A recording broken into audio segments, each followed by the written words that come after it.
Throughout the week, we'll be doing kind of marches on the stock exchange where we protest, but only in one spot for just a little bit. Sounds good. Sounds interesting. When is the date? When is the march? Tomorrow. Tomorrow at 11. Approximately starting around Sounds good. Well, thanks for informing me. And seems like we get up to this march tomorrow.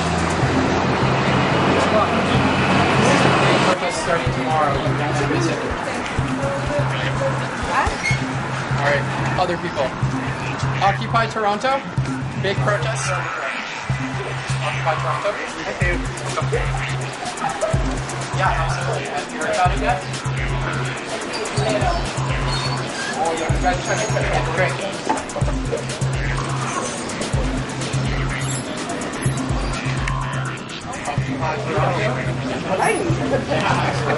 Would you be interested in a big protest happening? It's going to be over the next few months, starting tomorrow.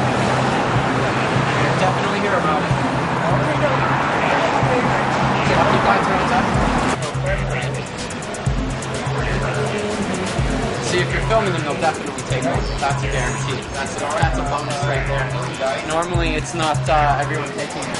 Normally, it's people being like, what? Walking away. Great heroes talking to the camera. I can see what I want, really.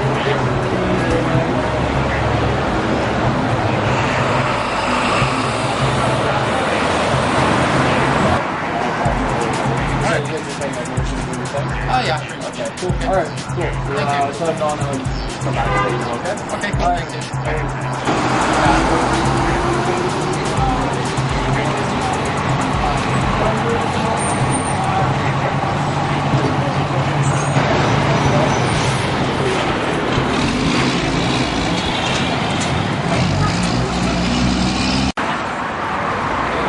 We're handing out flyers for tomorrow's beginning of the Occupy movement in Toronto. We're going to be meeting tomorrow in the financial district at King and Bay, and then picking a location where we all set up camp, occupy, don't leave, until a really successful message has gotten out and there has been a response to it. That would be what we're hoping for, but either way we're staying. What's the message? That is going to be heard by hundreds, that's going to be stated rather by hundreds of people at the protest. All their voices are once in agreement. The protest, I can't speak for the protest. It is a diverse group of people. For me, what I'm most optimistic about is the chance for voter reform. I think small steps, lots of them, are going to be the way to changing the system as it is.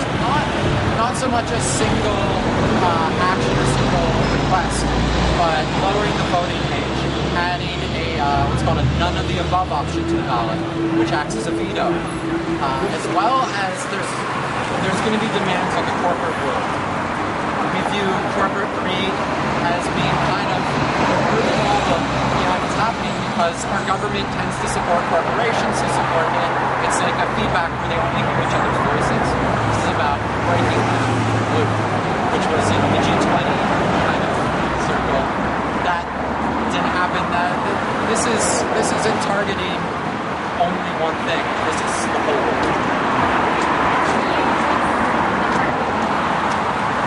Part of it for me, well, I can tell you, I used to be a chef, and I was at one famous restaurant that was closed because it really suffered during 2008 when the financial crisis was at its worst.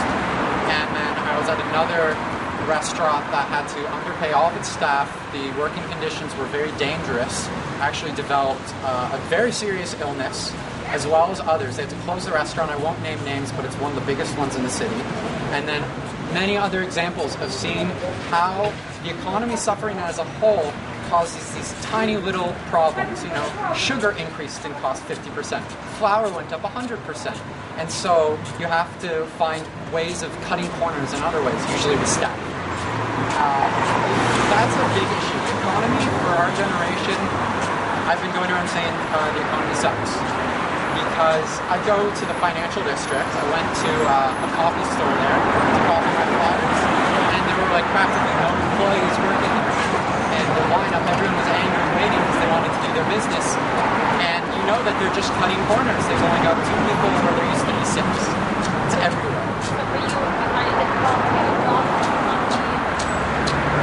I'm a special case because I have illnesses that prevent me from doing many jobs. But, for instance, when I was healthier, let's say back in 2008, it was dreadfully hard to get a job, and that's why I went to Japan to work for a few months. I couldn't get a job in Toronto for 6 months, making every possible effort to get a job. And then returning from that, I took whatever job I could get for a while, much below the level where I should have been, and much below the level in pay. Yeah, now, this is my work. And some people are saying, well, yeah, I understand that basically Canada doesn't have the economic problems the U.S. does. Our banks are more sound. What do you think? That's just because Canada's smaller. It's just a population issue. We're a more controlled place. Our economic system, it's the economic system in the States. Everyone thinks it's so advanced and so complicated. But really what it amounts to is the Federal Reserve buys bonds, pumps money into the economy, and that money is supposed to find its way into the economy, essentially. But that's not the way it works. If you gave the money to small banks who could loan it out to small businesses, the economic crisis would have been averted. Instead, those banks bought up other banks. They traded with each other on the stock market, and they made tons of money. They had their best years ever. Well, you know, the economic crisis kind of slowed down. There weren't as much job loss, but we're not in a job-creating economy now, really. The jobs we're creating are fairly artificial. They're not full-time. If you looked at the statistics for underemployment, it's really huge, especially in the States where it might be 50% in some states for the youth or higher. And then the other thing that I would address is that it's not just an economic issue, it's also about the way that our government supports decisions that were made by the United States, as well as backing them up. We bailed out American car companies without any say from the Canadian public at all. A lot of people forget about, you know, the years in which we were just putting money into this with no consideration for how it would make jobs for regular people. So, do you feel we have as much reason to complain here in the U.S.? I don't think it's actually so much about complaints at this point. There's so many grievances, so many horrible things that have happened to people because of the economic crisis, and larger, what I've been calling World War III. When Canada and the U.S. declared war together, that was the start of World War III unannounced, and there has been a tremendous amount of harm done by our country that we have not really owned up to, both in our own military action supporting what the States has been doing, as well as now Amnesty International has called for the Canadian government to indict George Bush on his many, many war crimes. If there's no response from that, then people will have completely lost faith in us as a democratic country.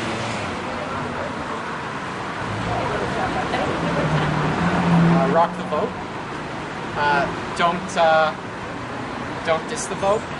It may not work now. Voting may seem futile when you don't have a voice.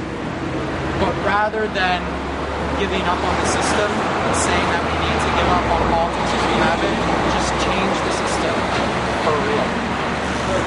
You say to somebody who says, sure, the U.S. has its problems,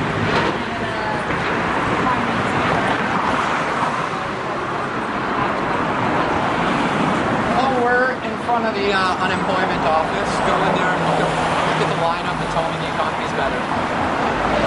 The unemployment situation is so bad in Canada that I had to wait 10 months to get unemployment for illness. 10 months. And that's usual. I've known people who waited a year. If the system is that broken and that slow, you can only imagine what's really going on. This is just what you see.